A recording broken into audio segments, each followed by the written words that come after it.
అదేవిధంగా అధ్యక్ష గమనించినట్లయితే అధ్యక్ష ఈ 5 సంవత్సరాలలో ఇంకా అనూహ్యమైన పరిస్థితులు ఏం చూసామనంటే అధ్యక్ష కేంద్ర ప్రభుత్వం రాష్ట్రానికి ఇచ్చే పన్నుల వాటా అంటే డెవల్యూషన్స్ అంటాం, అంటే రాష్ట్రానికి హక్కుగా కేంద్రం వాళ్ళు కలెక్ట్ చేసిన ట్యాక్సుల గుండా రాష్ట్రానికి రావాల్సిన వాటా, ఈ రాష్ట్రానికి సంబంధించి ఈ కేంద్ర ప్రభుత్వం రాష్ట్రానికి ఇచ్చే ఈ పన్నుల వాటా అంటే ఈ డెవల్యూషన్స్ కూడా అధ్యక్ష మన 5 సంవత్సరాలు ఈ 5 సంవత్సరాల పీరియడ్ కనుక గమనించినట్టయితే అధ్యక్ష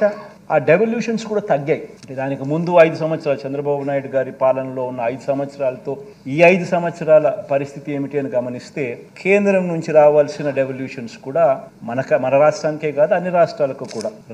రాష్ట్రానికి వచ్చే డెవల్యూషన్స్ కూడా తగ్గిన పరిస్థితుల్లో ఈ రాష్ట్రం ప్రయాణం చేసిందని కూడా మనం చూసిన పరిస్థితులు అధ్యక్ష. అదే రకంగా అధ్యక్ష రాష్ట్రానికి అత్యంత కీలకమైన వ్యవసాయము, విద్య, మహిళా సాధికారత ఇటువంటి రంగాల మీద అధ్యక్ష గత ప్రభుత్వ విధానాల వల్ల రాష్ట్రం మీద దాని ఇంపాక్టు, ప్రజల మీద దాని ఇంపాక్టు ఎంత తీవ్ర స్థాయిలో దాని పడింది అటువంటి పరిస్థితుల్లో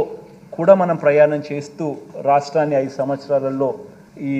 ముందుకు నడపవలసిన పరిస్థితి వచ్చింది అధ్యక్ష. ఇక 4వది అధ్యక్ష రాష్ట్ర విభజన తర్వాత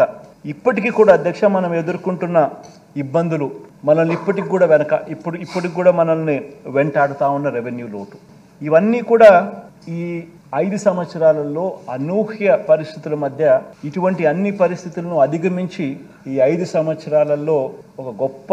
పాలన చేయగలిగాము అని చెప్పి కూడా గర్వంగా కూడా చెప్పగలం.